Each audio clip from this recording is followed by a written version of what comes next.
Bllokimi i fatit, a mund të ndodhi nga ndikimi prej magjisë? Ne kemi folur për bllokimin e fatit dhe ndodh në dy forma, nga magjia dhe nga mësyshi nga përgojimi.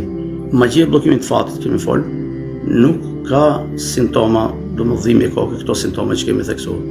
Mirë po ka mërzi, stres, mendime negative dhe nuk ka dakordsi. Domethënë një person shkon bën parë takime, nuk bie dakord. Ose fillon lidhet me një person, rri pa kohë dhe zhduket sikur mos ta kishte njohur fare atë.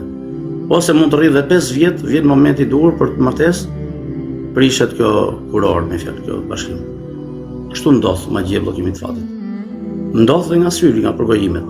Prandaj profeti Muhamedi sallallahu alaihi wasallam thotë: mos e reklamoni mallin e mirë, do të bukurën duhet të uruar. Do të më thënë mashallah, la quwwata illa billah. Shpesh i këshillojmë të gjithë, do të thënë njerëz kur vinë aty.